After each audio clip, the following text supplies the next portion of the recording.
Screen पर आपको जो एक कमरा नज़र आ रहा है जो अब राख के मलबे में तब्दील हो गया है, रामकेश मीणा का कमरा है। 32 साल के रामकेश यहाँ पर यूपीएससी की तैयारी कर रहे थे। ये दिल्ली का गांधी विहार एरिया है और ये एक बिल्डिंग का चौथे मंजिल का एक कमरा है जहाँ पर रामकेश पढ़ाई करते थे।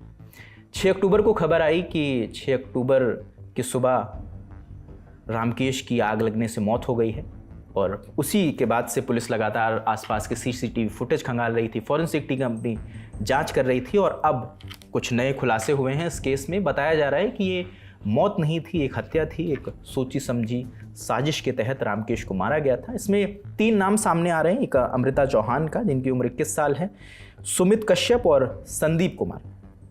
पुलिस का कहना है कि अमृता से जब पूछताछ हुई है, पुलिस ने की है, तो अमृता ने बताया है कि रामकेश के पास उनकी कुछ फ़ोटोज़ थी जिनको वो डिलीट करने के लिए बार बार कह रही थी, लेकिन रामकेश ने डिलीट नहीं किया। उन्हें उसने लैपटॉप और हार्ड ड्राइव में अपनी सेव करके रखा था।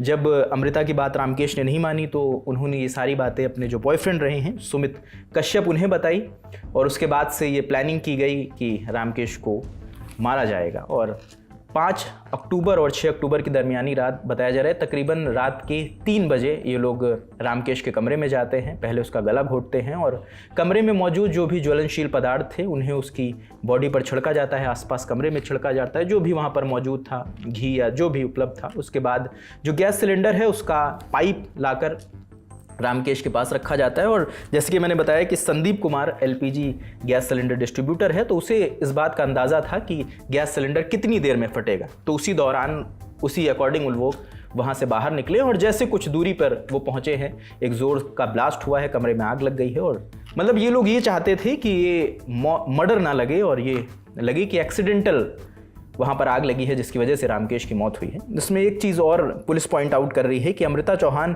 बीएससी फॉरेंसिक की स्टूडेंट थी। उसे जानकारी थी कि एक मर्डर को कैसे एक्सीडेंटल डेथ दिखाया जा सकता है और उसने उसके लिए पूरी कोशिश भी की, लेकिन पुलिस ने जांच के दौरान वो तमाम दस्तावेज़ों को इकट्ठा किया है, वो सबूतों को इकट्ठा किया है जो इस बात पर इशारा कर रहे हैं कि इन तीनों लोगों ने मिलकर रामकेश को मारा है, रामकेश की मौत को अंजाम दिया है।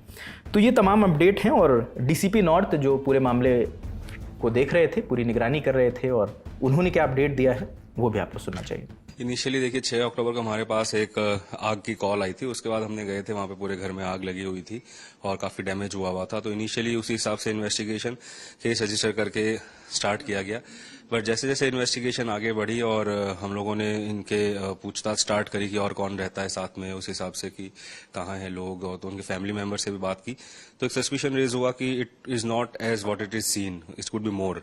तो इसलिए हमने फिर सीसीटीवी फुटेजेस भी हमने देख रहे थे, तो उसमें हमें पता चला कि जो घटना की रात है उसमें घटना से पहले 2 लोग मफल्ड फेस में अंदर जा रहे हैं, फिर बाहर आ रहे हैं और बाहर आने की कुछ ही देर में वहां पे एक धमाका सा होता है और आग लग जाती है। तो इससे हमारा सस्पिशन स्ट्रांग हुआ और उस पे हमने फिर वो जो लोग थे जिसको हमने स्पॉट किया उनको हमने जब उठाया और कॉल रिकॉर्ड्स वगैरह जांच की और फोरेंसिक जांच में भी कुछ चीजें सामने आई निकल के, तो उससे हमें पता चला कि ये हत्या है और ये इस तरीके से रचा गया है कि ये एक्सीडेंट लगे। एक अपडेट ये भी आया है कि अमृता और सुमित और संदीप ये तीनों मुरादाबाद के रहने वाले हैं और इन्हें पुलिस ने अभी गिरफ्तार कर लिया है। पुलिस पूछताछ कर रही है।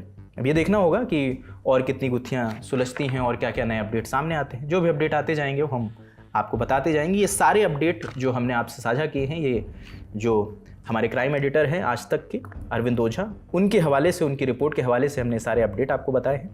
बाकी इस रिपोर्ट पर आप जो भी सोचते हैं हमें कमेंट सेक्शन में ज़रूर बताएं। कैमरे के पीछे प्रशांत है, मेरा नाम रजत है। देखते दलाल लंटॉप। शुक्रिया।